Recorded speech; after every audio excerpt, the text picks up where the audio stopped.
E falenderojmë Allahun Azza wa Jall, salavat dhe selam i dërgojmë pejgamberit sallallahu alaihi wasallam.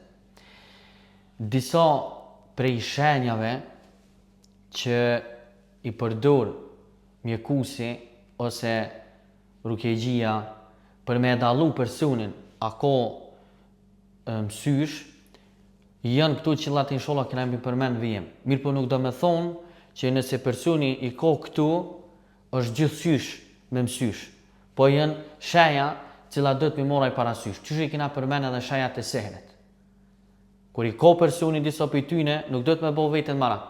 Veç është shenj që do është më morë me veten, me lexua ajetet e sehrit, me këqyr gjendjen që e ki, me shku tek një rukjegji i cili është i sakt në punën cilën e bën, edhe me kërku shërimin tek Allah subhanahu wa taala gjithherë pa e lidh zemrën me shkoqe.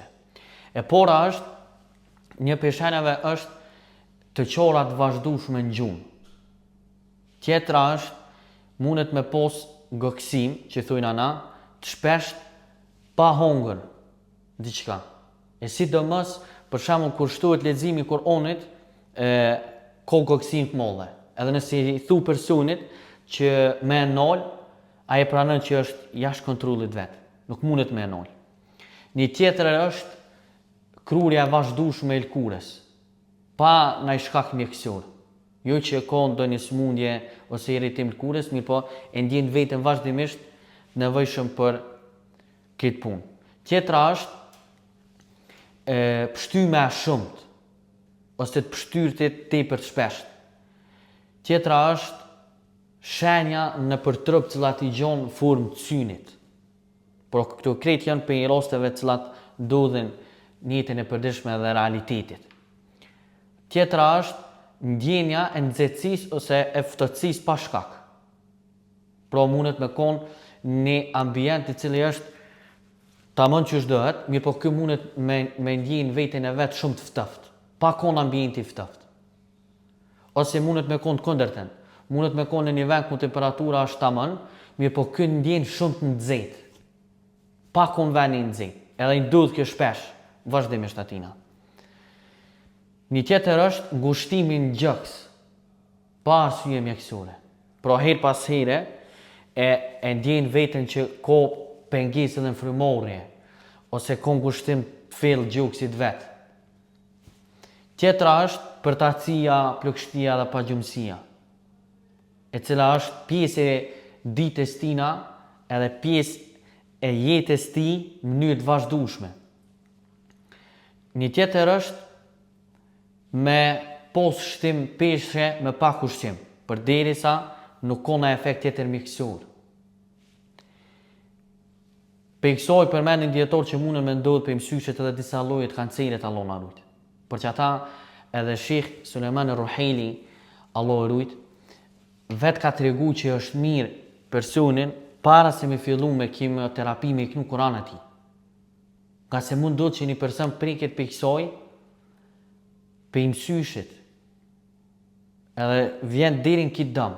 Jo pse do të më bo tash marak, po Allah subhanahu wa taala e kalon Kur'anin. Pse mi mbshel syt, pse mos më përdor fjalën e Allah subhanahu wa taala në kuptimin që pse mos mi këndu vetë Kur'an, me lyp shërimin tek Allah subhanahu wa taala, i bindun që Allah zotëllë e kalon Kur'anin shërim.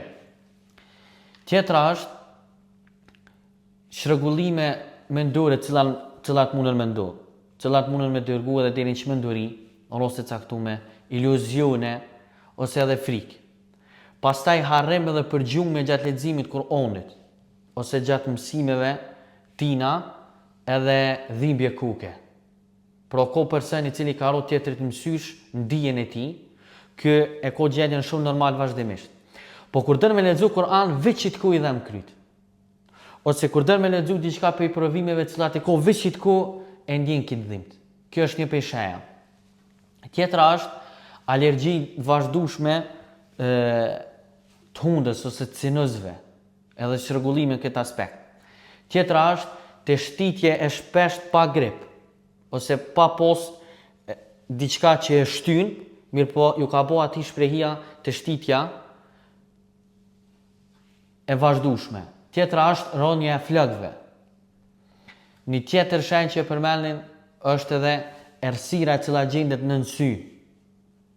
Edhe zverdhja e fytyrës pa lodhje. Pra është normale kur një person e ka fytyrën e zverdhne kur është pa gjumë. Po nuk është normale me pos fytyrën vazhdimisht këtë formë kur ai edhe u çupi gjumi. Pra ka pushu boll, po prap fytyrën domethënë i rrin xet për funi edhe fytyra e zverdhne. Tjetra është dhimbja e kokës e vazhdueshme. Dhimbje në lëkth, e cila nina raste tepër të shumta, cilën mjek nuk i shpjegojnë. Pra, ka plot raste kur i merr ilaçet mbos trajtimit të mjekëve, mirë po dhimbja në lëkth vazhdon me kon e vazhdueshme edhe me e ndjen personi këto. Edhe mjek nuk kanë shpjegim më të madh për të. Probleme tjetër është edhe me cilat mundet me ndodh me zorën e trosh. Ose mundet me kon një problem tjetër për mësyshit është edhe dëshira për me dol shumë për shtëpisë, edhe urrëtia për me nejtë shtëpi. Pra, normalja është që personi mas punës cilën e bën, edhe angazhimit cilën do të me kryer jashtë shtëpisë, se cili ka qef që më kthyn shtëpi vet. Po ka persona cilët hesi nuk dojnë më kthyn shtëpi. E urrejnë qëndrimin atë, e urrejnë bisedën me familjar Allah na ruaj. Kjo mundet me kon si shkaki psyshit. Tjetra është ndjenjë dëshpërimi edhe frika për vdekjes. Pra, një person i cili u nit për aktivitetin e madh që e ka pas, zellin e madh kështu me radhë, pa prit mas fillon me pas ndjenjë dëshpërimi, mundet me pas mi nejt mene vazhdimisht frika për vdekjes në kuptimin negativ. Se frikën për vdekjes do të me pas se cili musliman. Po në aspektin negativ është se kjo frikë për vdekjes e bën këto që mos me vepru. E kuptimi i sakt për frikës dhe vdekjes është që do të me nxit muslimonin me vepru. Që me bën sa më shumë vepra të mira që me heq problemin pas vdekjes. Ndërsa te ky person do dhe kundërta që stangan ato për veprimet. Tjetra është shfaqje e smundjeve ndryshme, që mjekësia nuk mundet me gjetë shpjegim për to, mirë po vazhdojnë dhimbjet e tij për shembull në qafë, ose për shembull në trup, pjesë ndryshme kështu me radhë. Tjetra është më u shfaq në shtëpi, për shembull, milingona ose insekte ndryshme, pa prit në shtëpi. Qoftë ka njëherë numër të madh, qoftë ka njëherë numër edhe më të vogël, pa hyrje dukshme. Pra ti nuk e din kush ka mujt me hi këtu. Pra është objekti i ri, është shtëpia e re, nuk ka plasaritje në shtëpi, nuk ka kushte normale që mundet me hi insektet aty. Mirë po gjon vazhdimisht familja insekte këtë vend, edhe fundit është e qora e shpesht e fëmijëve pa shkak. Edhe kjo mundet me kon si shkak i mësyshit që ka mund me pos dikush tek fëmia që ka plot për fëmijëve cilët janë shumë aktiv, edhe Allah na ruaj ka mund dikush me pos mësysh tek këta dhe kjo ju kthehet aty në çotur të vazhdueshëm. Edhe i humb ai aktiviteti i tyre. Këtu janë në realitet që ndodhin. Disa prej shenjave sipas përvojës së rukëgjive që përmendin, nëndra tash, që mundet me i po personi i cili ka mësysh, e ka godit mësysh i dikujt, tash qysh është gjendja e këtij personi kur ai sheh ëndra. Për shembull e përmendin që ati munden me u shfaq shumë shpesh insekte ndryshme. Nëndra, mundet me u shfaq në mënyrë vazhdueshme moca, ose akrepa, ose qen. Mirë po, jo një herë e dy, mirë po kjo është pjesë e jetës tina, shumë shen nëndra këtë formaj. Ose ishe e din që është po ondër me e gjenë të jenë të e këshyrë këto. Në mënyrën që shfaqen atina, edhe kjo është një pesheja. Ose shfaqja e gjarprejve, hardhucave, ose mundet me po shfaqja e një syri nëndër. Mundet me po nëndër veç sy. Edhe kjo është një peshenjave për përvojave turkegjive me personat që kanë posë mësysh. Ose është shfaqja nëndër atyne që dyshën, që është personi cili ka ro ati mësysh, ose që ka hased në të. Pro i bjen që kur personi e ka lutë Allahun subhanahu wa taala që më ia mundsu me kuptu çka ka, edhe nuk u kon për shembull pe grupit por, që është i prekur pe sehireve, s'është kush me kon pe ai grupi. Po ka dosht Allahu subhanahu wa taala që këti më ia sjell vazhdimisht nëndrat e tij një person caktuar, cilin ky e sheh nëndër se e sheh me sy të këqij këto, Allah na rujt. Ose edhe fjol për të, kjo është një prej shenjave që do të më marr ky si shenjë se mundet me pos dikush i cili ka mësysh ndaj tij ose haset. Ose një shenjë tjetër është edhe me dëgju nëndër një zonë që ki sy të keq, ki mësysh.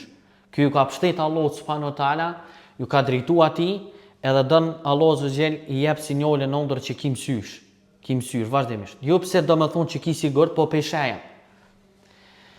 Masanina është edhe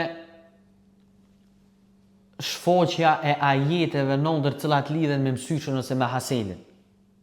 Pro, ko person që Allah azhajal dën me ja zbulu këtina, që ki, do me thonë, hased ose mësysh, duke i po ky nëndër, ose duke i po dikon të i recitu ajetet e mësyshit edhe të hasedit. Tu e në disa pej shenjave, cilat u përmenen, mirë po si kur në fillim edhe tash po përmenen, nuk do me thonë që kur një person i ka disa pej shenjave, ose një pej shenjave, ma pak ose ma shumë, që gjithë qysh është i prekun për mësyshit. Po janë prej gjendjeve cilat ai duhet me morë seriozisht masanej. Gjendjen e vetë, mi u lutë Allah subhanahu wa taala që me rujt prej sehrit, për mësyshit edhe për hasedit, edhe në vazhdim inshallah ligjëratën tjetër kena me përmend se çysh dohet me kërku shërimin tek Allah subhanahu wa taala edhe prej mësyshit dhe hasedit. Elusëm Allah me na ruaj prej çdo të keqe neve edhe gjithë muslimanët.